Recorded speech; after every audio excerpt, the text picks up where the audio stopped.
दैनिक जागरण का संपादकीय डिक्टेशन। गति 100 शब्द प्रति मिनट। स्टार्ट होगा 5 सेकेंड बाद।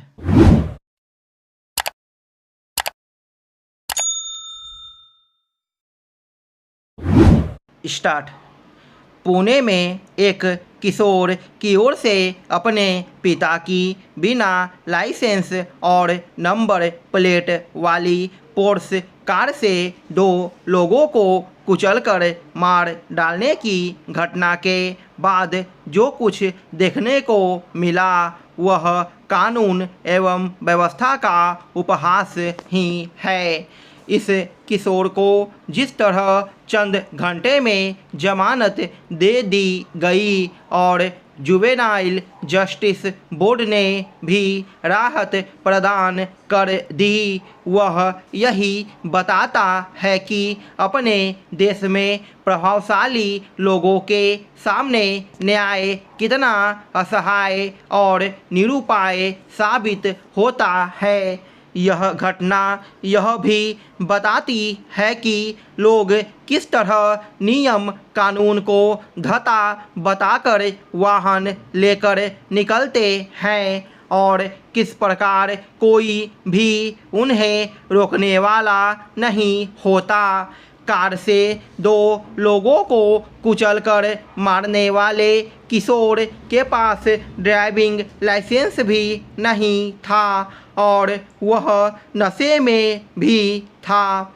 स्पष्ट है कि उसे और उसके स्वजनों को इसका कहीं कोई भय नहीं था कि इस तरह नियम कानून की अनदेखी करने के कारण उन्हें दंड का भागीदार बनना पड़ सकता है। इस किशोर ने जिन जगहों पर जाकर शराब पी वहाँ भी वह उसे बेरोक टोक उपलब्ध करा दी गई, जबकि महाराष्ट्र में शराब पीने की न्यूनतम उम्र 25 वर्ष है। लापरवाही का सिलसिला यही नहीं थमा। दुर्घटना के बाद आरोपित किशोर को जमानत मिलने में कोई परेशानी नहीं हुई। हालांकि पुलिस ने जुवेनाइल जस्टिस बोर्ड से आग्रह किया था कि शराब पीकर गाड़ी चलाने और 2 लोगों को मार डालने के इस गंभीर मामले में किशोर के साथ बालिग की तरह व्यवहार किया जाए, लेकिन जुवेनाइल जस्टिस बोर्ड ने उसे जमानत देना उचित समझा और दंड के रूप में हादसे पर 300 शब्दों का निबंध लिखने और 15 दिनों तक यातायात पुलिस की सहायता करने का निर्देश दिया।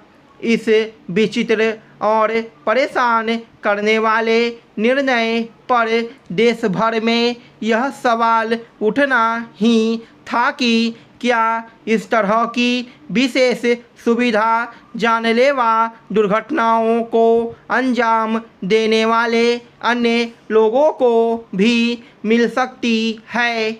यह तो गनीमत रही कि पुणे की घटना को अंजाम देने वाले आरोपित किशोर के प्रति जुवेनाइल जस्टिस बोर्ड के रवैये को लेकर देश भर में जो आक्रोश उपजा, उसके चलते किशोर को सुधार गृह भेजा गया और उसके पिता के साथ कुछ अन्य लोगों को भी गिरफ्तार किया गया, लेकिन इतने से संतुष्ट नहीं हुआ जा सकता।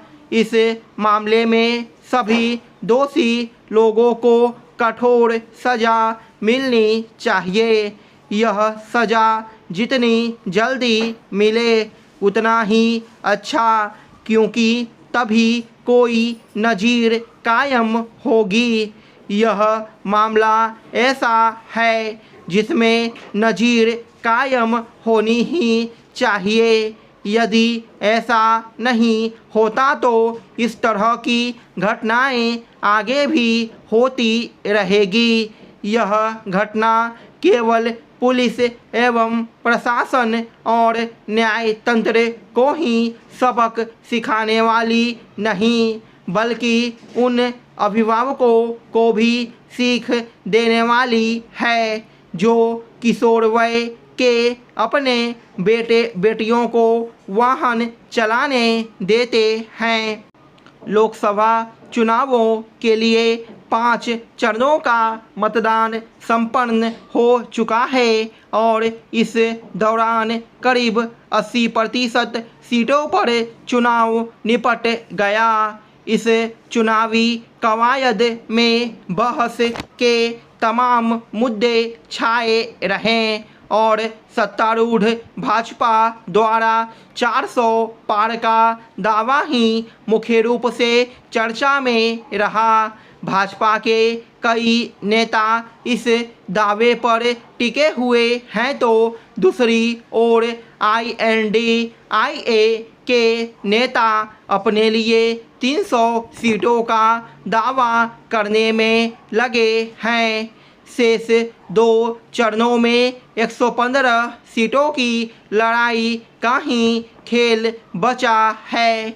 ऐसा लगता है कि भाजपा ने अपने 400 का ऐसा विमर्श बुना कि विपक्षी खेमा भी इसी में फंसकर रह गया। विपक्षी खेमा अपनी सीटों से ज़्यादा हर चरण के साथ भाजपा की संभावित सीटों की संख्या घटाने में लगा हुआ है।